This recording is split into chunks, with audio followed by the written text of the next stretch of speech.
Xin chào các bạn. Chào mừng các bạn đã quay trở lại với YouTube channel của Sentity Shop. Trong video này thì mình sẽ hướng dẫn các bạn sử dụng RMS Connect để tạo các phiên remote kết nối đến các thiết bị client.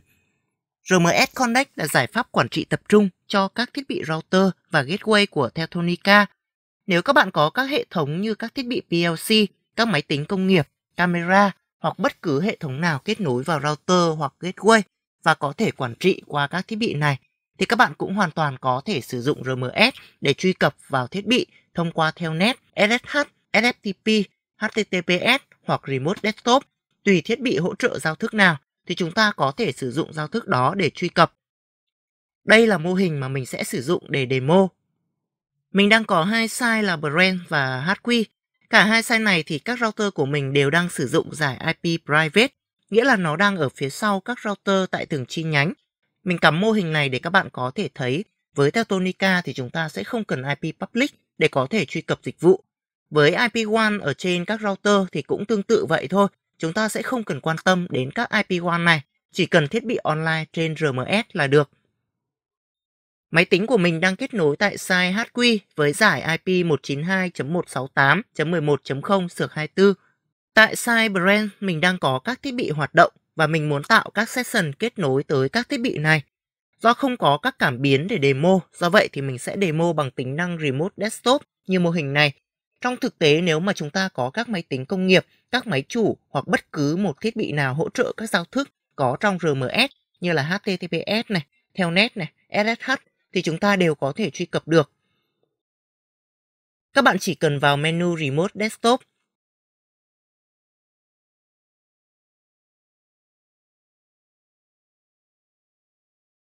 Sau đó thì chọn Add New Remote. Nó sẽ cho chúng ta hai cách là Auto Scan và Manual. Các bạn có thể nhập thẳng các thông số của thiết bị muốn remote trong tab Manual, bao gồm IP, này, port và giao thức.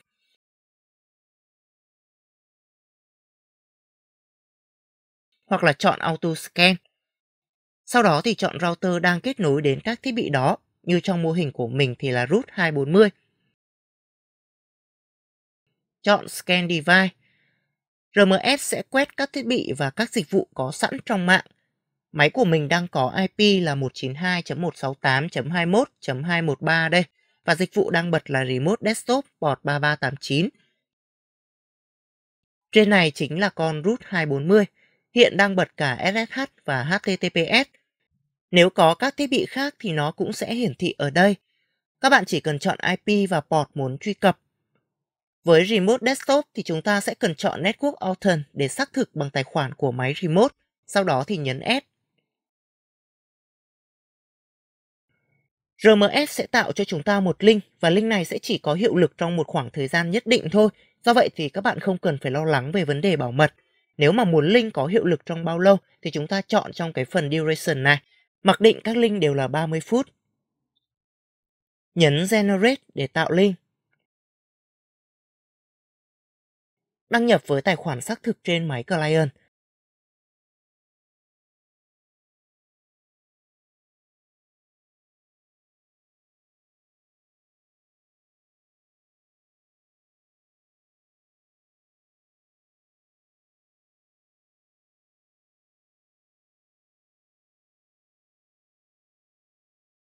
Sau đó nhấn Open Link.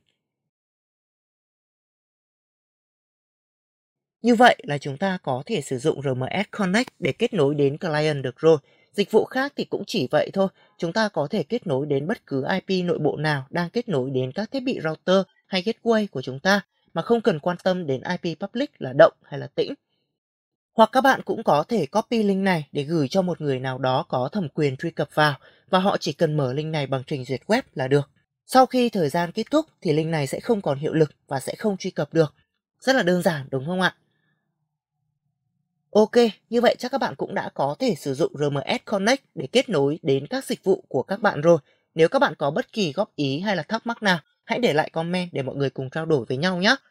Và hãy like, share cũng như là subscribe để nhận thêm các video mới nhất từ Sentity Shop nhé.